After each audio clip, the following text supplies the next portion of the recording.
زندگی میں اتار چڑھاؤ تو آتے ہی رہتے ہیں، مگر رشیدہ کی زندگی میں تو شاید صرف غم، دکھ اور پریشانیاں ہی بچی تھیں۔ اسے تو یہ بھی نہیں یاد تھا کہ آخری بار وہ کھل کر دل سے مسکرائی کب تھی۔ وہ تو جب سے دنیا میں آئی تھی تب سے بس مشکلات اور دکھ ہی سہتی جا رہی تھی۔ شاید دنیا جہاں کے دکھ اسی کی قسمت میں لکھ دیے گئے تھے، یہ رشیدہ کا ہی کہنا تھا۔ جب والدین کے ہاتھ تھی تو اس کی ماں اور دادی پیشورانہ گداگر تھیں۔ وہ گلی گلی جا کر لوگوں سے بھیک مانگا کرتے تھے۔ جب رشیدہ نے ہوش سنبھالا تو اسے بھی انہوں نے اسی کام پر لگانا چاہا، مگر رشیدہ کو دوسروں کے آگے ہاتھ پھیلانا پسند نہیں تھا۔ اس کے ماں باپ نے بھی پھر اس کے ساتھ کوئی زبردستی نہ کی۔ وہ خود سارا دن بھیک مانگ کر تو کبھی کہیں سڑک اور کھیتوں میں مزدوری کر کے مزدوری لے کر آتے اور انہی پیسوں سے گھر کا خرچ چلنے لگتا تھا۔ کبھی کبھار تو فاقوں کی بھی نوبت آ جاتی، کچھ کھانے کو ہی نہ بچتا۔ چھوٹے بہن بھائی تو پیٹ بھر کر کھا لیا کرتے، مگر اسے اپنی بھوک مار کر چھوٹے بہن بھائیوں کے لیے کھانا رکھنا پڑتا۔ یوں ہی زندگی گزرتی چلی گئی اور رشیدہ جوان ہو گئی۔ اس کے ماں باپ کو اب اس کی شادی کی فکر ستانے لگی۔ رشیدہ نے بھی باقی لڑکیوں کی طرح کئی خواب دیکھ رکھے تھے۔ وہ چاہتی تھی کہ اس کا ہونے والا شوہر امیر ہو، کھاتا پیتا ہو، اور یوں اس کی ساس اور نندیں گلی گلی جا کر بھیک نہ مانگتی ہوں، مگر پھر ایک گہری سانس خارج کر کے اپنی سوچ کو ملامت کرنے لگتی۔ وہ کسی بادشاہ کی بیٹی تو تھی نہیں جو اس کے لیے شہزادہ آتا، اس کے ہر خواب کو پورا کرتا۔ آخر کوئی غریب گھر کی لڑکی تھی، اس کے لیے تو کسی غریب گھر کا ہی رشتہ آ سکتا تھا۔ اس نے اپنے تمام تر خوابوں کا گلا گھونٹ دیا اور ماں باپ کی طرح اپنے رشتے کے لیے منتظر بیٹھی رہی۔ رشتے آئے تو ان میں سے ایک رشتہ اسے پسند آ گیا۔ وہ لوگ ان سے اچھے تھے۔ اس کا ہونے والا شوہر منیر مزدوری کیا کرتا تھا۔ وہ اتنا کما لاتا کہ گھر بیٹھ کر عزت سے عورتیں کھا لیتیں۔ اس کے ماں باپ نے فوراً شادی کے لیے ہاں کر دی اور پھر کچھ دنوں بعد ایک سوٹ دے کر رشیدہ کو سسرال بھیج دیا گیا۔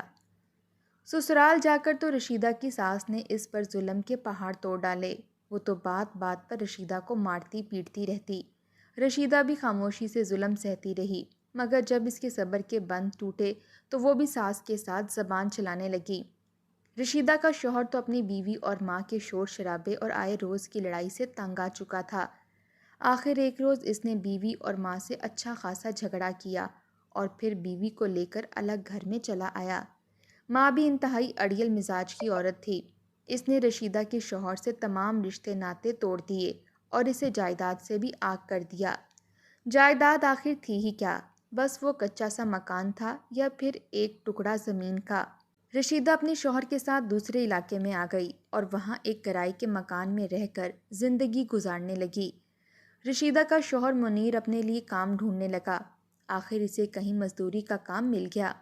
وہ ویرانوں اور کھائیوں میں اتر کر مٹی جمع کیا کرتا تھا جو کہ تعمیراتی کام میں کام آیا کرتی تھی۔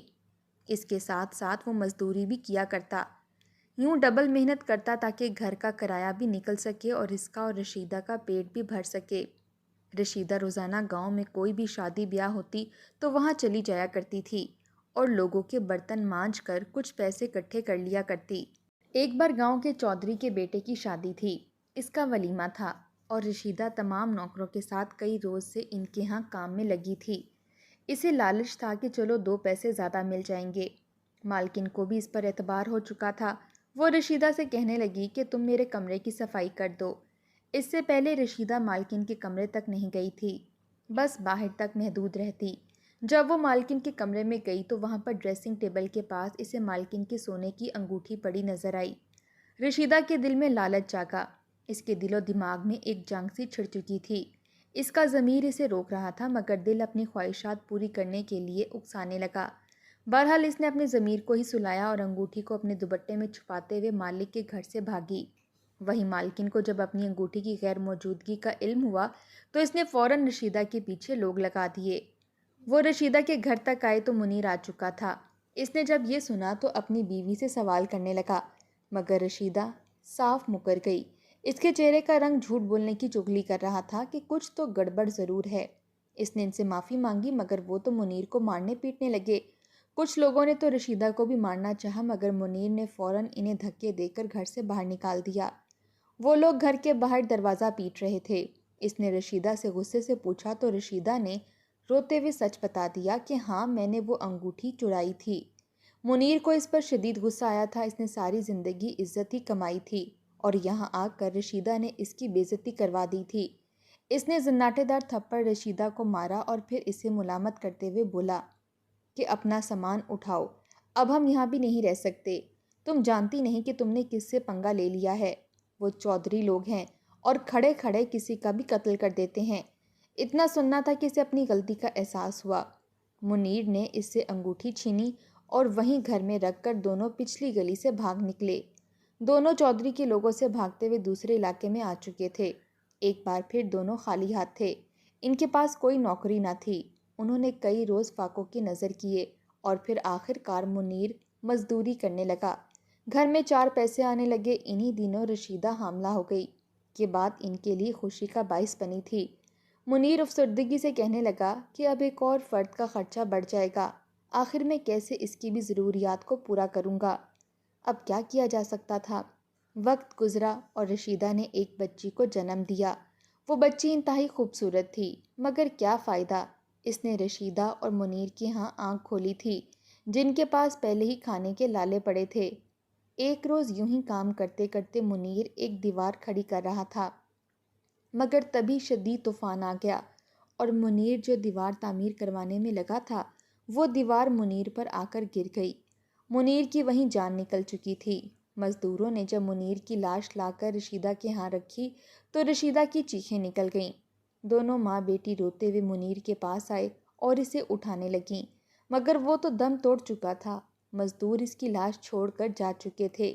اس کی چیخوں پکار سن کر آس پاس محلے والے اکٹھے ہونے لگے۔ سب ہمدردی کی نگاہ سے انہیں دیکھ رہے تھے۔ بیچاری پہلے ہی غریب تھی اور اب شوہر کا سایہ بھی سر سے اٹھ چکا تھا۔ اس کے پاس اتنے پیسے بھی نہیں تھے کہ اپنے شوہر کے کفن دفن کے لیے دے سکتی۔ آخر محلے والوں نے پیسے اکٹھے کیے اور منیر کی تدفین کی گئی۔ یہ غربت بھی کیسی تھی، سارے جذبات و احساسات کو سینے میں ہی دفن کر دیتی تھی۔ رشیدہ روتے ہوئے عدت میں گھر کے اندر بیٹھی یہ سوچتی رہی کہ وہ اپنا اور اپنے بچوں کا پیٹ کیسے پالے گی۔ وہ تو عدت میں تھی، مگر وہ 3 ماہ تک گھر میں ہی قید رہی، تو کون کرے گا ان کی کفالت؟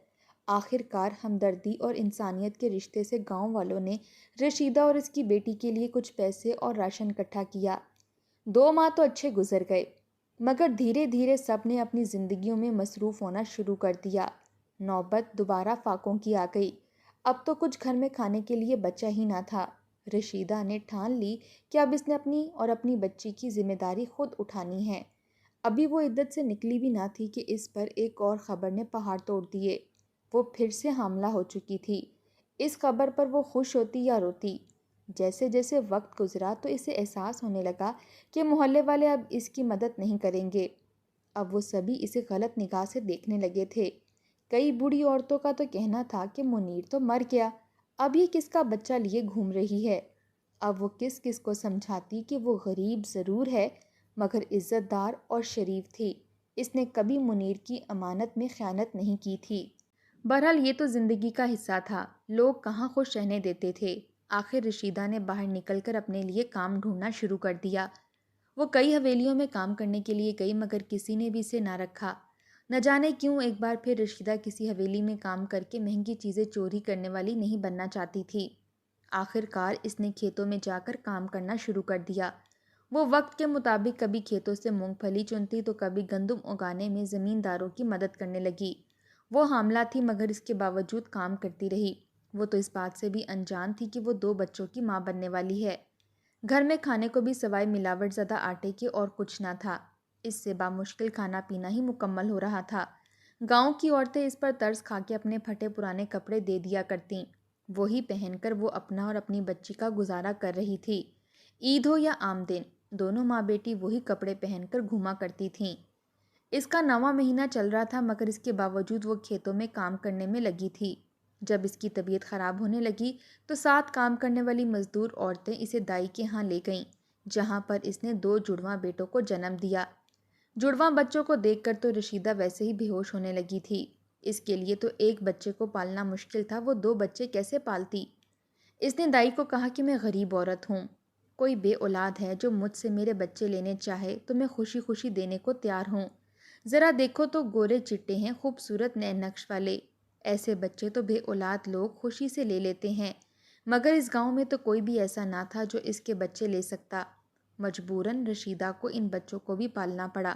ایسا نہیں تھا کہ وہ ظالم تھی یا ان کو تکلیف دیتی، بچوں سے محبت نہ کرتی تھی، وہ تو بچوں پر جان چھڑکتی تھی، مگر یہ چاہتی تھی کہ چاند کے ٹکڑے کہیں ایسی جگہ جا کر پناہ لیں جہاں ان کی قدر ہو اور ان کی تمام تر خواہشات پوری ہو سکیں۔ بچے یا تو پانی میں نمک مرچ ڈال کر روٹی کے ساتھ کھایا کرتے یا پھر سوکھی روٹی کھا لیا کرتے۔ کہیں سے زمینوں میں کام کے دوران سبزی مل جاتی تو اٹھا کر گھر لے آیا کرتے۔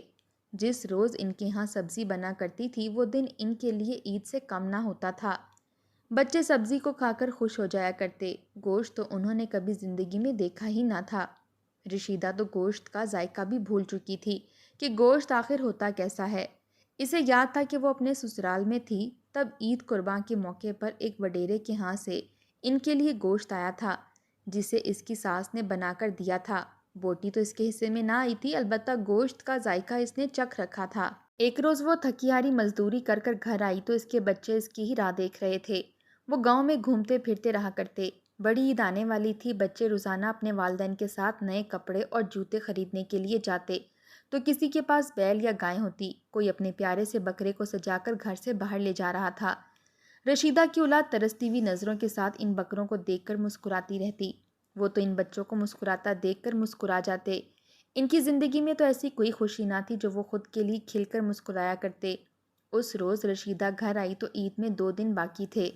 بچے ماں کے گرد کٹھے ہو گئے اور للچائی ہوئی نظروں سے ماں کو دیکھ کر کہنے لگے کہ اماں اماں اس عید پر ہم بھی گوشت کھائیں گے۔ رشیدہ نے یہ سنا تو بچوں کا چہرہ دیکھنے لگی اور پھر حیرت سے آنکھیں پھیلا کر بولی کہ تم سوچ بھی رہے ہو، کس چیز کی فرمائش کر رہے ہو؟ آج تک میرے ماں باپ نے گوشت کی شکل تک نہ دیکھی تھی، مجھے تو یہ بھی نہیں یاد کہ آخری دفعہ گوشت کھایا کب تھا، اور تم لوگ گوشت کھانے کی بات کرتے ہو۔ بچے کہنے لگے کہ ہمیں کچھ نہیں پتا، گاؤں میں کئی لوگوں کے پاس قربانی کے جانور ہیں، وہ قربانی دیں گے، ہم تینوں بہن بھائی شوپر لے کر لوگوں کے ہاں جائیں گے، کہیں نہ کہیں سے تو تھوڑا سا گوشت مل ہی جائے گا۔ رشیدہ نے بھی ہاں میں سر ہلا دیا۔ عید کا روز تھا، وہ لوگ یوں ہی بوسیدہ سے کپڑے پہن کر تیار ہو گئے۔ تیار ہونا کیا تھا، بس پانی سے منہ دھو کر وہی کم پھٹے ہوئے کپڑے پہن کر گلی میں نکل آئے۔ گاؤں کے امیر طبقے میں قربانی کی ادائیگی شروع کر دی گئی تھی، وہ لوگ سب میں گوشت بانٹتے تھے۔ رشیدہ کی اولاد بھی گوشت لینے کے لیے شوپر لیے گھر گھر پھرنے لگی، مگر ان کا حلیہ دیکھ کر لوگ ان کو گھر سے نکالنے لگے۔ وہ دھکا دے کر انہیں دور کر جاتے اور اپنے رشتہ داروں کے لیے شوپر بھر بھر کر بھجوانے لگتے۔ کیا فائدہ تھا ایسی قربانی کا جو آپ نے پہلے سے ہی سیر شدہ لوگوں کے لیے بھجوانی تھی؟ قربانی تو وہ ہوتی ہے جو خدا کی رضا کے لیے کی جائے اور پھر اسے ان میں تقسیم کی جائے جنہوں نے سال بھر گوشت نہ کھایا ہو، جو غریب گھرانوں سے تعلق رکھتے ہوں، مگر یہاں پر تو سب اپنی فریج اور عزیز و اقارب کو راضی کرنے کے چکر میں لگے تھے۔ جس کے گھر میں زیادہ چربی ہوتی وہ الگ شور مچا دیتا اور جس کے گوشت میں ہڈیاں ہوتی وہ دوبارہ سے گوشت بدلوانے آ رہا تھا۔ سارا دن بچے شوپر لیے گھومتے رہے مگر کسی نے بھی انہیں گوشت نہ دیا۔ آخر کو شام کو گھر آئے تو ماں نے پانی میں نمک مرچ ملا کر رکھا تھا۔ بچوں کی آنکھوں سے اس روز آنسو نکلے تھے، وہ رو کر اماں سے کہنے لگے کہ اماں اس گوشت پر ہمارا تھوڑا سا بھی حق نہیں ہے، ہمیں کسی نے ایک بوٹی بھی نہ دی جو ہم گھر لے کر آ سکتے۔ رشیدہ نے آج پہلی بار اپنے بچوں کو اس قدر ٹوٹا ہوا دیکھا تو رونے لگی، اس کی آنکھوں سے آنسو بہنے لگے تھے۔ وہ اپنے بچوں کو سینے سے لگا کر بولی کہ کوئی بات نہیں بچوں، کبھی نہ کبھی تو ہمارے دن بھی پھریں گے اور ہم لوگ بھی اچھا کھائیں گے پیئیں گے، بس تمہارے بھائی ہیں، یہ بڑے ہوں گے تو کچھ کما کر لائیں گے، پھر تم سب مل کر گوشت کھایا کرنا۔ چھوٹے دونوں لڑکے ماں کی بات سن کر کہنے لگے ہم اتنے سال تک کیا گوشت کھائے بغیر ہی رہیں گے؟ بچوں کو آج گوشت کے لیے اس طرح تڑپتا دیکھ کر رشیدہ اندر ہی اندر خود کو جلتا ہوا محسوس کر رہی تھی۔ اس کا دل چاہا کہ وہ باقی دنیا کے ستائے ہوئے لوگوں کی طرح کسی کنویں میں کود کر اپنی جان دے دے یا پھر اپنے ساتھ اپنے بچوں کو بھی سولی پر لٹکا دے، مگر وہ ایسا کرنا نہیں چاہتی تھی۔ وہ رات یوں ہی بے سکونی میں گزر گئی۔ اس کے بچے روٹی پانی میں ڈبو کر کھا کر سو چکے تھے، جبکہ گاؤں میں آس پاس لذیذ پکوانوں کی خوشبو آ رہی تھی۔ کوئی بریانی پکا رہا تھا تو کوئی سیخ کباب بنانے میں لگا تھا۔ اتنی اشتہا انگیز خوشبوؤں نے اس کے گھر کو اپنے لپیٹے میں لے رکھا تھا۔ وہ اپنے لبوں پر زبان پھیر کر بس ایک ٹھنڈی سانس خارج کر کے رہ گئے۔ صبح ہوئی تو رشیدہ نے اپنے بچوں سے کہا کہ بچوں، آج تم لوگ یہیں رہو، میں تم لوگوں کے لیے کچھ لے کر آتی ہوں۔ بچے خوش تھے کہ ماں گوشت لینے جا رہی ہے۔ بچوں نے گھر میں ہی رہنے کا فیصلہ کیا اور ماں کا انتظار کرنے لگے۔ رشیدہ نے شاپر اٹھایا اور گھر سے باہر نکل آئی۔ آج گاؤں میں کہیں بھی قربانی نہیں تھی۔ اس نے کئی گھروں کے دروازے کھٹکھٹائے اور ان سے گوشت مانگا، مگر سب نے دینے سے انکار کر دیا اور بولے کہ قربانی کل تھی، کل آ جاتے، مگر وہ تو ایک ترستی نظر ڈال کر رہ گئی۔ پورے گاؤں میں آج کہیں بھی قربانی نہ تھی۔ آخر کار وہ بوجھل قدموں سے چلتی ہوئی واپس آنے لگی۔ تبھی اس کی نظر کچرے کے ڈھیر پر گئی۔ یہاں پر گندگی اور غلاظت پڑی تھی۔ وہیں پر دو کتے اوجری کو گھسیٹ کر جا رہے تھے۔ رشیدہ نے جب کتوں کے پاس اوجری دیکھی تو اس کے من میں ایک امید کی کرن جاگی۔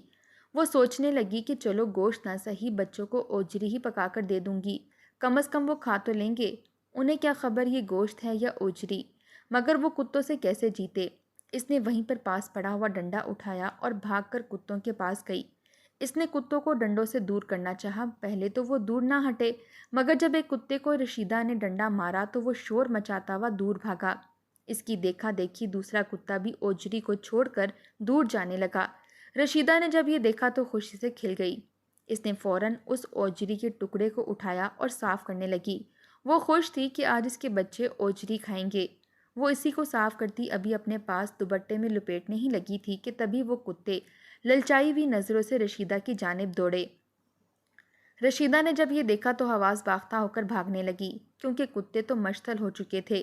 وہ بھاگ رہی تھی مگر تبھی ایک کتے نے اس کی چادر کو نوچ کر پھاڑ ڈالا اور دوسرے نے اس کی قمیص کو کھینچنا شروع کر دیا۔ وہ شور مچانے لگی، کتوں کو خود سے دور کرنے لگی، مگر ان کتوں نے چند لمحوں میں ہی اس اوجری کے ساتھ ساتھ رشیدہ کے وجود کو بھی نوچ ڈالا۔ رشیدہ کی چیخو پکار مدد کے لیے بلند تھی۔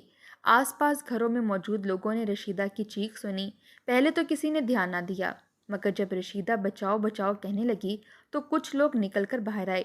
جب اتنے خونخوار کتوں کو رشیدہ پر حملہ آور دیکھا تو وہ سہم کر وہیں پر کھڑے دیکھتے ہی رہے۔ کسی میں ہمت نہ تھی کہ باہر نکل کر انہیں روکتے۔ کچھ ہی دیر میں کتوں نے رشیدہ کا منہ نوچ ڈالا۔ وہ اپنی اوجری واپس لے چکے تھے اور رشیدہ کو موت کے گھاٹ اتار چکے تھے اور مزے سے اوجری کھانے لگے تھے۔ گھر میں بچے خوشی خوشی ذہن میں خیالی پلاؤ پکا رہے تھے کہ اماں آج گوشت لے کر آئے گی اور ہم گوشت کھائیں گے۔ وہیں رشیدہ پھٹے ہوئے کپڑوں میں خون سے لت پت کچرے کے ڈھیر کے پاس پڑی تھی۔ وہ مر چکی تھی۔ لوگوں کا مجمع اکٹھا ہونے لگا۔ رشیدہ کو دیکھ کر وہ لوگ افسوس سے نظریں جھکا گئے۔ کہیں سے کسی نے چادر لائی اور رشیدہ کے جسم پر گرا دی۔ کچھ مشتل سے لوگ رشیدہ کو برا بھلا بھی کہنے لگے کہ کیسی عورت تھی، کم از کم کتوں کو اوجری تو کھانے دیتی۔ کہیں سے کوئی بولا غریب لوگ تو ہوتے ہی ایسے ہیں، ان کو جتنا دیتے جاؤ ان کا پیٹ بھرتا ہی نہیں، اور کتوں سے اگر وہ گوشت چھینے گی تو کتے تو حملہ کریں گے ہی نا۔ کچھ لوگ رشیدہ کو لان تان کر رہے تھے تو کوئی اسے اوجری چھیننے پر ملامت کر رہا تھا، مگر کوئی اس پس پردہ کے پیچھے کی کہانی پر غور نہیں کر رہا تھا۔ آخر رشیدہ کوئی امیر باپ کی بیٹی تو نہ تھی۔ اگر اس کے پاس اتنا ہی پیسہ ہوتا تو وہ بھی ان لوگوں کی طرح اپنے گھروں میں موجود ہوتی، عیش و عشرت کی زندگی گزار رہی ہوتی، اپنے بچوں کی خواہشات کی خاطر گلیوں میں ماری ماری گوشت کے لیے نہ پھر رہی ہوتی۔ مگر سمجھتا کون؟ گاؤں میں اعلان ہوا کہ کچرے کے پاس فلاں رنگ کپڑوں میں عورت مر گئی ہے۔ بچے تو سمجھتے ہی نہ تھے آخر بات ہو کس کی رہی ہے۔ مغرب ہو گئی مگر ماں گھر نہ آئی۔ آخر تینوں بچے پریشانی سے ماں کو ڈھونڈتے ہوئے گھر سے نکلے۔ ادھر گاؤں والوں نے رشیدہ کو لوارث بھکارن سمجھ کر دفنا دیا۔ وہیں بچے گلیوں میں مارے مارے ماں کو ڈھونڈتے رہ گئے۔ نہ گوشت ملا اور نہ ہی ماں۔ عید کے موقع پر خیال رکھا کریں، ایسے کئی بچے آپ کے دروازے تک آئیں گے۔ کوشش کریں ان کو خالی ہاتھ نہ لوٹائیں، کیا خبر کس کی دعا عرش تک پہنچ کر آپ کی قسمت بدل دے۔ رشیدہ کے گاؤں کے سبھی امیر طبقے خوش تھے کہ قربانی کی، مگر رشیدہ کی موت کا ذمہ دار وہ کتے تو نہ تھے۔ ان معصوم بچوں کی ماں ان سے بچھڑ چکی تھی، مگر ذمہ دار کون تھا؟